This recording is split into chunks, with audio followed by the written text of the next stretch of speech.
다시 일어섬이라고 하는 그 말씀의 제목으로 오늘 말씀을 전하겠습니다. 여러분들 많은 은혜 받으시기 바랍니다.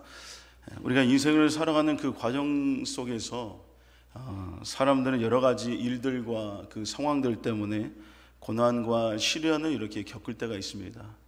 이 고난과 시련들이 오지 않으면 참 좋을 텐데 그 고난과 시련들은 항상 우리 가운데 있고, 또한 그런 많은 고난과 시련들을 겪을 때가 있습니다. 학생들은 어떻습니까? 여러분들 성적 때문에 많은 스트레스를 받지 않습니까? 그러면서 학생들 나름대로의 시련과 그 고난을 겪기도 하고, 취준생들, 아직 취업을 준비하시는 분들, 직장의 그런 취업이라고 하는 그 문제 때문에 많은 어려움을 겪고 또 많은 힘든 그런 삶을 살아가는 분들도 많이 계십니다. 그렇다고 또 직장에 다니신 분들은 뭐 시련이 없느냐, 그런 것도 아니죠. 직장에 다니신 분들은 또한 진급하는 그 과정들과 회사 일 때문에, 또한 동료들과의 그런 관계들, 여러 가지 그런 상황들 때문에 시련과 어떻게 보면 스트레스와 그 고난들을 겪게 되는 것을 볼 수가 있습니다. 우리 교회 주변에 보면은 상가들이 참 많이 있습니다. 그 상가들을 보게 되면은 어느 날은 이제 상가가 새롭게 시작되는 그런 상가를 볼 때가 있습니다. 어떤 마음으로 여러분들 준비를 하겠습니까? 정말로 잘 되는 것을 소원하고 또한 힘차게 그 상가를 이렇게 오픈을 하게 되는 것이죠. 근데 몇 년이 되지 않아서 어느 날 가보니까 또 문이 그것이 닫혀져 있는 그런 것을 발견할 때가 있습니다. 그런 데가 한두 군데가 아니라 여러 군데가 그런 것을 제가 이곳에 사역을 하면서 많이 보게 되었습니다. 어떻게 보면 여러분 한두 푼이 아닌 그 돈을 가지고 그렇게 시작을 했을 텐데 문을 닫는 거를 이렇게 보면은 참 안타깝다라고 하는 그런 마음들이 들곤 했습니다. 사람들은 이런 여러 가지 상황들과 그런 환경들 때문에 시련과 고난들이 있으며 그럴 때마다 넘어지는 그런 경우도 있는 것을 볼 수가 있습니다. 그런데 여러분들 이것이 예수님을 믿는다고 해서 그런 일이 없는 것은 아니라는 것을 여러분들도 분명히 아실 것입니다. 시련과 이 고난을 통해서 넘어짐은 예수님을 믿는다고 해서 피해지는 것이 아니라는 것을 우리는 알고 있죠. 오늘 본문의 말씀에서도 이렇게 말씀하고 있습니다. 앞부분에 보면은 이렇게 말씀을 하고 있는데요, 16절의 말씀의 앞부분에 보니까 대저 의인은 7번 넘어질지라도 라고 말씀하고 있습니다. 의인이라고 이렇게 말씀을 하고 있죠. 먼저 그러면서 하나님을 믿는 사람, 바로 의인이라고 하는 것은 바로 하나님을 믿는 사람을 얘기하는 것이고 예수님을 믿는 사람을 얘기하는데, 그러한 의인도 넘어진다라고 이렇게 말씀을 하고 있습니다. 그런데 그냥 넘어지는 것이 아니라 한두 번 넘어지는 것이 아니라 7번 넘어진다라고 하는 것을 얘기를 하는 것이죠. 7번이라고 하는 이 숫자는 완전수를 이렇게 말을 하는 것인데, 대단히 많은 수를 얘기할 때 7번이라고 이렇게 7이라는 숫자를 사용합니다. 그렇기 때문에 7번 넘어질지라도 라고 하는 그 말씀은 수십 번, 또한 수많은 수많이 이렇게 넘어지는 그런 것을 얘기를 하는데, 예수님을 믿는 사람들도 이 수많은 넘어짐이 있다라는 것을 얘기를 하는 것이죠. 그렇다면 여러분들 예수님 믿는데 왜 우리에게 이 고난이 찾아오게 되는 것이고 시련을 겪어야 되는 것인가, 우리가 의아해할 때가 있습니다. 그런데 여기에는 여러분들 몇 가지 이유가 있는데 그것을 우리가 잠깐 보도록 하겠습니다. 첫 번째로는 아무리 의인이라고 해도 사람이라고 하는 것은 여전히 부족하기 때문에 그렇다라는 것을 우리는 알아야 됩니다. 연약한 인간이기 때문에 이 시련과 이 고난이라고 하는 것을 겪게 되는 것이죠. 창세기 보면은 아브라함이 나오고 또한 아브라함의 조카 롯이 나오는 것을 볼 수 있습니다. 아브라함과 롯이 이렇게 함께 있다가 이제 자기들의 그런 재산과 또 가축들과 함께하는 사람들이 많아지다 보니까 함께 그 길을 걸어갈 수 없고 이제는 다른 길로 서로 가야 될 그런 상황에 놓여지게 되었습니다. 먼저 롯이 어디를 갈까라고 하면서 자기가 보여져 있는 곳을 향해서 이리저리 둘러보았습니다. 그랬을 때 그곳에 소돔과 고모라 땅이라고 한 것을 롯이 발견하게 되죠. 그것을 보니까 굉장히 비옥한 땅이었고 또한 그곳에는 정말로 물들도 넘쳐나고 새싹들도 막 많은 그런 식물들도 파릇파릇한 식물들도 많이 있었던 것이죠. 13절에 창세기 13장 10절에 보니까 이렇게 말씀합니다. 이에 롯이 눈을 들어 요단 지역을 바라본즉 소알까지 온 땅이 물이 넉넉하니 여호와께서 소돔과 고모라를 멸하시기 전이었으므로 여호와의 동산 같고 애굽 땅과 같았더라. 롯이 보니까, 눈을 들어서 보니까 소돔과 고모라 지역이 너무나도 사람이 살기에 좋은 땅이라는 것을 보게 되었던 것이죠. 표현이 여러분들 어땠습니까? 하나님께서 아직 멸하시기 전이었기 때문에 그곳이 여호와의 동산 같다라고 그렇게까지 보여졌다는 것이죠. 정말로 인간적인 눈으로 보았을 때는 저기서 살면은 진짜 행복하고 잘 살 수 있을 것 같다라는 그런 생각을 갖고 그곳을 향해서 가는 것을 볼 수가 있습니다. 인간적으로 볼 때는 그것이 가장 좋은 선택이었을 것입니다. 물도 넉넉하고 땅도 너무나도 좋고 나물들 너무나 좋고 가장 좋은 선택이었죠. 그러나 중요한 것은 무엇이냐면은 자신 스스로 결정하고 자기 눈에 보인 대로 좋은 것을 따라갔다라고 하는 것이 이 롯의 정말로 결정적인 실수였다는 것이죠. 하나님의 말씀을 따르지 못했던 것이 롯에게 있어서는 가장 큰 실수였다는 것입니다. 하나님의 그 말씀을 따라가지 않고 단지 자신의 그 눈에만 보이기에 좋은 그 모습, 저기로 가면은 잘 살 수 있겠다라고 하는 그 눈에 보이는 대로 욕심대로 따라갔던 그 연약함 속에서 롯은 큰 시련과 고난을 겪게 되고 죽을 뻔한 그 고비를 넘기는 그런 일들을 겪게 되는 것을 볼 수 있습니다. 자신의 그 욕심 때문에 하나님의 말씀을 따라가지 못해서 고난이나 시련을 겪을 때가 우리들의 삶들 속에서도 있다는 것입니다. 이것이 여러분들 물질이 될 수 있습니다. 물질을 따라가다 보면은 욕심 따라 물질을 따라가고 또한 그런 삶을 살아가다 보면은 어느 날 잘 될 것 같다라는 그런 생각을 갖지만 결과적으로는 더 힘들고 어려운 그런 시련을 겪을 때가 있는 것이죠. 또한 자녀를 보아서도 그렇죠. 자녀만 너무나도 의지하고 자녀를 이렇게 바라보면서 자녀 하나만을 바라보면서 살아가는 그 자녀에 관한 그 욕심, 그걸 가지면서 살아갔을 때에도 굉장히 큰 고난과 어려움을 겪을 수가 있다는 것이죠. 욕심으로 하게 되면은 바로 하나님의 그 말씀을 붙들려고 하지 못하게 된다는 것입니다. 우리가 욕심을 가지고 어떠한 것을 바라보게 되면은 하나님의 말씀이 와도 그 말씀이 들려지지 않고 자기의 마음을 움직일 수가 없게 된다는 것입니다. 그렇기 때문에 욕심 따라 행할 때 하나님의 말씀을 온전하게 붙들려 하지 못합니다. 그래서 고난과 시련이 따라오게 된다는 것을 알 수 있죠. 여러분들, 우리는 이 욕심을 따라가는 것이 아니라 바로 하나님의 말씀을 따라가는 우리들의 삶이 되어야 될 줄로 믿습니다. 그랬을 때 바로 이 고난과 시련을 겪지 않는 그런 삶을 또한 우리는 벗어날 수가 있는 것이죠. 또한 잠깐의 음욕을 제하지 못해서 이 밧세바를 범함으로 말할 수 없는 그 어려움과 또 어려움을 겪었던 다윗을 우리는 볼 수가 있습니다. 여러분들, 우리 다윗이 어떤 사람이었습니까? 믿음의 사람이고 또 하나님께서는 굉장히 사랑했던 그 사람이 다윗이었습니다. 그랬던 다윗도 자신의 그 춘신이었던 우리아를 전쟁터에서 죽게 했던 그 죄를 범하고 맙니다. 그리고 그 아내를 또한 범하게 되는 것이죠. 이 모든 것을 보았을 때 아무리 믿음이 있는 사람들도 인간의 부족함과 그 연약함을 보게 되는 것을 볼 수가 있습니다. 그것들 때문에 사람들에게 있어서 시련과 그 어려움과 고난이 따라오는 것을 볼 수 있습니다. 두 번째로는 사단의 방해와 공격으로 인해서 시련과 고난을 겪게 되는 것을 볼 수 있습니다. 사단이라고 하는 것, 여러분들 어떤 존재입니까? 하나님과 예수 그리스도를 대적하는 자라는 것을 우리는 너무나도 잘 알고 있습니다. 그렇기 때문에 끊임없이 하나님의 자녀들을 괴롭히고 방해하는 그 일들을 이 사단과 마귀와 이 귀신들이 한다라는 것을 잘 알고 있습니다.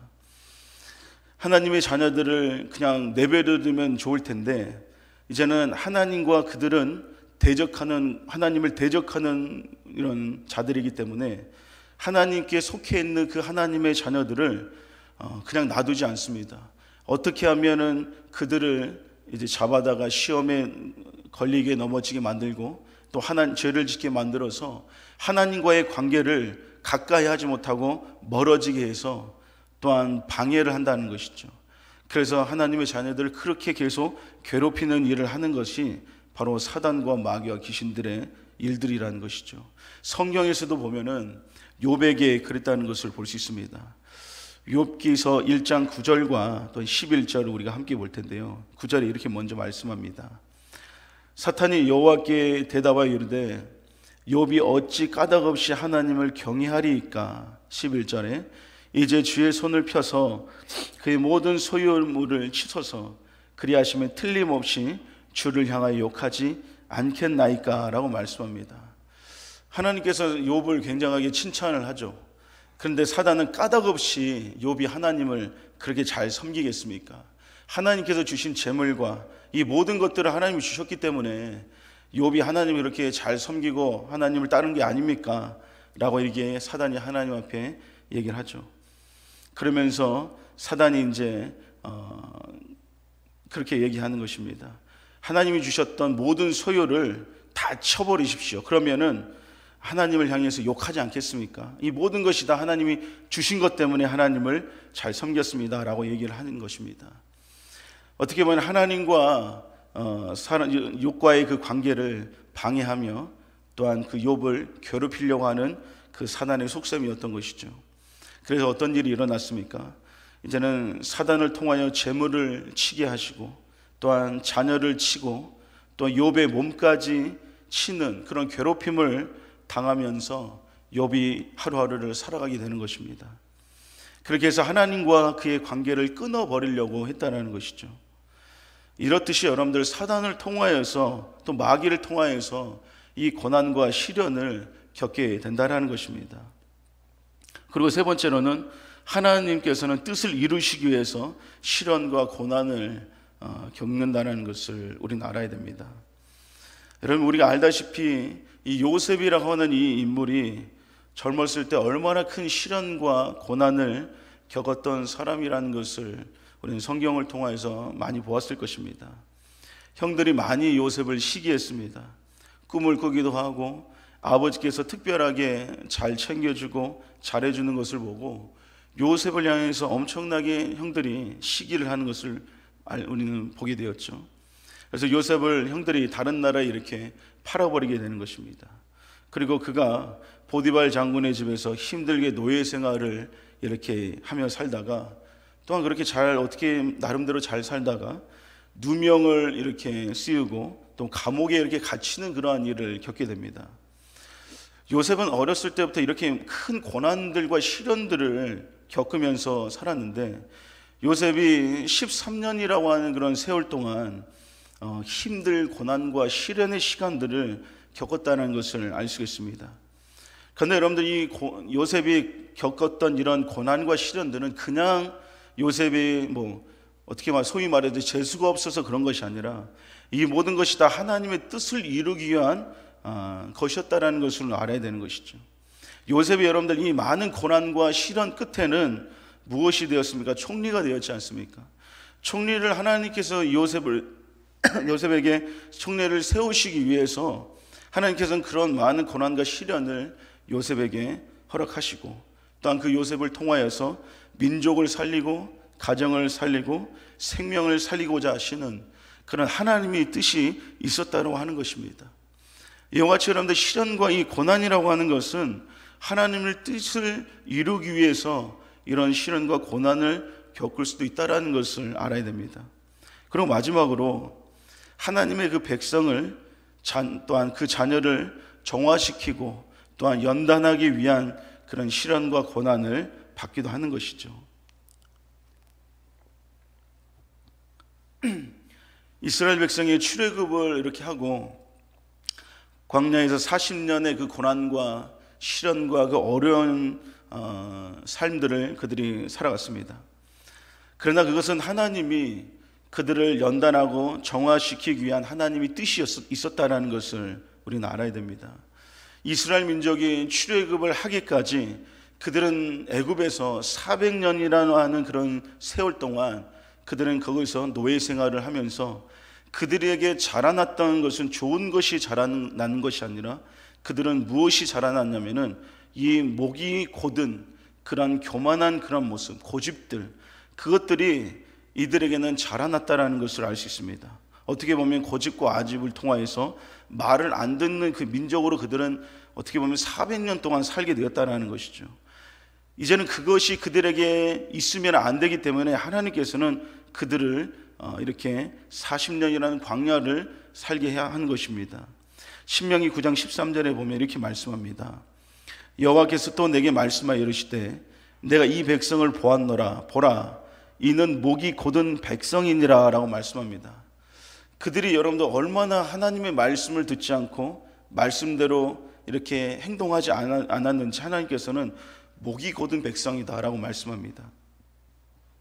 그들을 하나님께서는 직접 선택하신 민족이었지만 그들에게 목이 곧은 백성이라 라고 말씀하죠. 이게 목이 곧아서 자신들이 하고자 한 대로 살아가려고 하는 그런 모습들이 있었던 것입니다. 그런 그들을 이제는 깨끗하게 하고 연단을 해서 이 가나안 땅에 들어가서 하나님의 그 백성으로서 온전하게 살아가게 하기 위해서 하나님의 그 방법이 40년 동안 그들을 광야의 생활을 하게 하였고 또한 시련과 고난의 시간들을 겪도록 하나님께서는 행하셨다는 것이죠. 이와 같은 여러분들 여러 가지 이유들이 있습니다. 이런 여러 가지 이유를 통하여서 시련과 고난들이 있게 되는 것인데 우리들의 삶들도 마찬가지입니다. 이와 같이 자기 자신이 겪는 시련과 이 고난들은 이러한 이유 때문에 있다는 것을 알아야 됩니다. 지금 자신이 이렇게 고난 가운데 있고 시련을 받고 있다라고 하는 분들이 있다면은 이러한 것들에 내가 속해 있지는 않는지를 한번 생각을 해봐야 되는 것입니다. 하나님의 자녀는 이렇게 의인입니다. 그런데 여러분들 끊임없이 죄를 짓기도 한다라는 것을 알아야 됩니다. 그렇기 때문에 하나님의 자녀이지만 고난과 시련은 끊임없이 있게 된다라는 것 또한 우리는 알아야 되는 것이죠. 또한 이런 시련과 고난 때문에 사람들이 넘어지기도 한다는 것입니다. 넘어지는데 한두 번 넘어지는 것도 아니고 수없이 많이 넘어지게 되는 것이죠. 언젠가는 넘어졌다가 정말로 크게 넘어져서 많이 다치기도 하기도 합니다. 이렇게 많은 사람들이 시련과 고난 속에 넘어지고 다치고 힘들고 그러한 것들을 겪게 되는데 그러나 여러분들 중요한 것이 있습니다. 수없이 넘어지고 또한 이렇게 자신의 모든 삶들이 시련과 고난을 당할지라도 의인들은 결국에는 다시 일어나게 된다는 것을 우리 믿어야 될 줄로 믿습니다. 하나님의 그 자녀들도 이 땅에 살 때 얼마나 여러분들 많이 넘어집니까? 고난을 겪고 시련을 겪습니다. 그럼에도 다시 일어나게 된다는 것을 우리는 알아야 됩니다. 그것은 바로 무엇이냐? 하나님의 자녀는 바로 의인이며 하나님의 자녀는 하나님께서 자녀 삼아 주셨고 또한 책임져 주시기 때문에 반드시 다시 일어난다는 사실을 우리는 믿어야 됩니다. 저와 여러분들은 하나님의 자녀라고 하는 그 사실들을 여러분들 절대 잊지 말아야 됩니다. 우리 모든 여러분들 예수 그리스도의 그 십자가에서 예수님은 모든 그 피를 쏟아내시면서 그 피값으로 죄에서 구원하신 하나님의 자녀라고 하는 그 사실을 우리는 잊지 마시기 바랍니다. 로마서 5장 8절에서 9절에 보면 이렇게 말씀합니다. 우리가 아직 죄인 되었을 때 그리스도께서 우리를 위하여 죽으심으로 하나님께서 우리에 대한 자기의 사랑을 확증하셨느니라. 그러면 이제 우리가 그의 피로 말미암아 의롭다 하심을 받았으니 더 그로 말미암아 진노하심에서 구원을 받을 것이니 라고 말씀하고 있습니다. 우리는 여러분들 예수 그리스도의 피로 말미암아 의롭다 하심을 받은 존재라는 것입니다. 다시는 여러분들 우리는 하나님께서 옳다 칭함을 우리는 받았기 때문에 죄가 없다라는 것을 이제 모든 죄들이 용서받았다는 것을 우리들에게 말씀하시고 선포하셨기 때문에 여러분들 어떠한 사람들이 우리들에게 와서 정죄할 수가 없다라는 것입니다. 너는 죄인이라고 정죄할 수가 없는 것이 바로 예수 그리스도의 그 피로 우리 의롭다 하심을 받았기 때문에 그런 것이죠. 이와 같이 예수 그리스도 피로 말미암아 우리는 하나님의 자녀로 우리는 구원을 받게 되었고, 로마서 8장 15절에서 16절에 이렇게 말씀합니다. 너희는 다시 무수하는 종의 영을 받지 아니하고 양자의 영을 받았으므로 우리가 아빠 아버지라 부르짖느니라. 성령이 친히 우리의 영과 더불어 우리가 하나님의 자녀인 것을 증언하시나니 라고 말씀합니다. 우리는 더 이상 여러분들 무수하는 그런 죄에 얽매여 사는 것이 아니라 이제는 양자의 영을 받았다고 말씀하십니다. 그래서 우리는 하나님을 아빠 아버지라고 부를 수 있는 하나님의 자녀가 됐다는 것이죠. 그래서 우리가 하나님의 자녀가 된 것을 성령이 친히 우리에게 이렇게 증언하신다라고 말씀하고 있습니다. 이와 같이 여러분들 어느 누구도 우리가 하나님의 자녀라는 것을 이렇게 부인할 수가 없는 것이죠. 이런 하나님의 자녀를 여러분들 하나님께서는 가만히 내버려 두지 않습니다. 그냥 보고만 있지도 않는다는 것이죠. 여러분들 우리가 어떻습니까? 자녀가 아프면 어떻습니까? 항상 지켜보고 저녁이 돼도 깨어있기도 하며 시름시름 앓으면 어떻습니까? 또한 약을 먹이기도 하며 항상 그 자녀에게 눈길을 향하고 있다는 것을 알 수 있습니다. 이와 같이 하나님도 마찬가지로 우리를 가만히 내버려 두는 것이 아니라, 우리를 그냥 보고만 있는 것이 아니라 그 무엇보다도 적극적으로 우리를 인도하시고 도와주시는 분인 줄로 믿습니다. 그렇기 때문에 의인 또한 하나님의 자녀, 하나님의 백성은 넘어져도 다시 일어날 수밖에 없다는 것을 여러분들 믿으시기 바랍니다. 시편 34편 19절에 이렇게 말씀하고 있습니다. 의인은 고난이 많으나 여호와께서 그의 모든 고난에서 건지시는도다 라고 말씀합니다. 의인은 여러분들 아까 말씀드렸듯이 원수 마귀들, 사단과 귀신들은 하나님과 적대시하고 있기 때문에 하나님의 자녀들을 항상 고난 가운데, 시련 가운데 이렇게 가다두려고 하고 있습니다. 그러나 그런 고난이 많으나 여호와께서는 그 모든 고난에서 건지셨다라고 말씀합니다. 아무리 그들이 강력하고 또한 그들이 모든 것을 행할 수 있는 능력이 있을지라도 여러분들 하나님의 자녀는 그 고난 가운데 빠져 있어도 하나님께서 그를 건지신다라는 것을 믿으시기 바랍니다. 여러분들의 삶 속에서도 지금 고난이 있고 내가 시련을 겪고 있는 사람들이 분명히 있을 수가 있습니다. 그런데 이것이 여러분들 이것으로 그냥 끝나는 것이 절대로 아니라는 것을 여러분들 기억하시기 바랍니다. 터널이라고 하는 건 여러분들, 저도 요수 내려가면 터널이 굉장히 많이 있습니다. 요수 내려갈 때. 근데 그 터널들을 지나가면은 아무리 긴 터널이라도 반드시 끝이 있다라는 것을 알고 있습니다. 그런 것처럼 고난이라고 하는 것이 아무리 길고 시련이라는 것이 아무리 힘든 그런 일이라고 할지라도 하나님께서는 반드시 그곳에서 건지시는 분이라는 것을 기억하시기 바랍니다. 시편 37편 24절에도 이렇게 말씀합니다. 그는 넘어지나 아주 엎드러지지 아니함은 여호와께서 그의 손으로 붙드심이로다 라고 말씀합니다. 고난과 시련 가운데 넘어질 수 있습니다, 여러분들. 그러나 아주 넘어져서 쓰러져서 못 일어나는 상황까지는 가지 않는다라는 것입니다. 왜냐? 그가 넘어져도 아주 엎드려지지 아니할 것은 여호와께서 그 손을 붙들고 있기 때문에 그렇다는 것입니다. 내 삶이 여러분들 지금 모든 것이 다 끝나버린 것 같고 아무것도 보이지 않아서 나는 그냥 이렇게 나는 사는 것이 아니라고 생각하는 사람이 있을 수가 있습니다.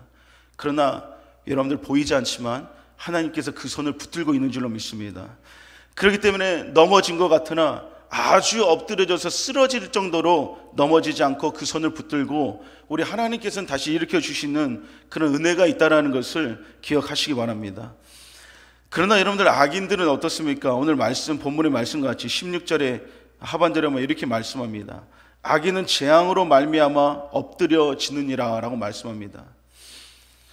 악인들, 여러분들 불법을 행하는 사람들이 우리가 잘 되는 사람들도 볼 때가 있습니다. 그러면서 불만 불평을 가질 때가 있죠. 저 사람은 하나님을 믿지도 않고 심지어는 예수 믿는 사람들까지도 핍박하는 사람인데 왜 저 사람을 잘 사냐, 그러면서 그 마음대로 불만과 불평을 가질 때가 있고, 또 하나님에게 불공평한 거 아니냐라고 우리가 그렇게 얘기를 할 때가 있을 수도 있습니다. 그러나 그들은 여러분들 넘어지면은 다시 일어나지 못한다는 것입니다. 그들은 넘어지면은 도움의 손길이 없기 때문에 넘어지면 그냥 넘어져서 끝나버리지만 의인은 다르다는 것이죠. 넘어지나 하나님께서 그 손을 붙들어 주실 줄로 믿습니다. 16절의 말씀에 잠언서 24장 오늘 본문의 말씀 16절에 대저 의인은 7번 넘어질지라도 다시 일어나려니와 라고 하는 그 말씀이 오늘 우리들에게 와닿을 것입니다. 의인, 바로 하나님의 그 자녀, 그 하나님이 붙들어 주시기 때문에 7번 넘어져도, 수없이 넘어져도 그때마다 여러분들 어떻게 일어납니까? 오뚜기처럼 다시 일어난다는 것입니다. 지금은 많이 없는 것 같은데 오뚜기 여러분들 어떻습니까? 아무리 던지고 막 눕히려고 하고 막 이리 던지고 저리 던지고 별의별 방법을 다 써도 마지막에는 또다시 일어나는 것이 오뚜기입니다. 이 시련과 고난 가운데 있더라도 넘어져도 여러분들 절대로 좌절하지 마시기 바랍니다. 우리 주님이 다시 일으켜 주실 줄로 믿습니다. 하나님의 자녀들이 넘어졌어도 다시 일으켜 세워주시는 주님이 계시기 때문에 여러분들 모든 시련과 고난을 여러분들 두려워하지 마시기 바랍니다. 넘어짐을 여러분들 두려워하지 마시고 주님이 함께 하심을 믿으시기 바랍니다. 넘어져도 주님이 우리 일으켜 주시는 그 사람은 넘어져도 그 자리에 머물러 있는 것이 아니라 더욱더 그 자리를 박차고 일어나서 더욱 크게 성장되고 믿음의 성장이 그 사람에게 반드시 있다는 것을 우리는 알아야 됩니다. 이런 말이 있었습니다. 회복 탄력성이라고 하는 그런 말이 있는데요, 넘어져 다시 일어나는 그 힘을 얘기를 하는 것입니다. 이 회복 탄력성이 좋은 사람은 넘어져도 빨리 다시 일어나는 사람, 여기서 말하는 것은 이 마음의 근육을 키운다라고 얘기를 하는데, 회복 탄력성은 여러분들 실패하고 넘어졌어도 그것을 다시 디디고 다시 더 힘차게 오른다는 말이 바로 회복 탄력성입니다. 그 전보다도 더 높이 오른 것이 바로 그 말이라는 것이죠. 여러분들 요셉이 아버지의 그 보호와 품에서 벗어나서 더욱 성장되고 하나님을 의지하게 되는 것이 바로 이 시련과 고난 속에서 넘어졌으나 다시 일어났기 때문에 그랬다는 것을 우리는 잘 알고 있습니다. 욥은 여러분도 어떻습니까? 예전보다 더 하나님을 깊게 깨닫게 되었고 의지할 수 있게 되었던 것이 그는 고난과 시련 때문에 그것이 가능하게 되었다는 것이죠. 철은 여러분들 뜨거운 그 불꽃덩이 속에 열을 받고 또한 그것을 빼내서 두들기고 패고 다시 그 물에 담가지고 하는 그 과정 속에서 철이 더욱더 단단해진다는 것을 여러분들 잘 아실 것입니다. 우리 예수 그리스도를 믿는 믿음의 사람들, 다시 말해 하나님의 자녀는 시련과 고난 속에서 더욱 믿음의 성장을 하는 그런 하나님의 자녀인 줄로 믿습니다. 이 시련과 고난이 온다면은 우리는 여러분들 오히려 즐거워해야 된다는 것입니다. 이 모든 것을 통해서 내가 더욱더 단단해지고 믿음으로 더욱더 성장되어지기 때문에 우리는 시련과 고난이 우리들에게 닥치게 된다면은 오히려 즐거워할 수 있는 그런 마음이 우리들에게 있어야 된다는 것이죠. 로마서 5장 3절에서 4절의 말씀에 보면은 이렇게 말씀합니다. 다만 이뿐 아니라 우리가 환난 중에서도 즐거워하나니 이는 환난은 인내를, 인내는 연단을, 연단은 소망을 이루는 줄 알미로다 라고 말씀하고 있습니다. 환난이 오고 여러분들 고난이 올 때 어떻게 사람이 즐거워할 수가 있겠습니까? 그러나 환난과 고난은 그 시련을 인내하며 보낼 때 자신은 연단되어진다는 것이죠. 더욱더 단단해지게 된다는 것입니다. 연단의 그 과정들이 이제는 맞춰지게 되면은 그 사람을 소망을 갖게 되는데 하나님께 더욱더 가까이 가게 되며 하나님을 더욱더 깊게 알게 됩니다. 그의 믿음은 더욱더 성장될 것이고 그의 모든 신앙생활은 더욱더 성화가 더욱더 진행이 된다는 것이죠.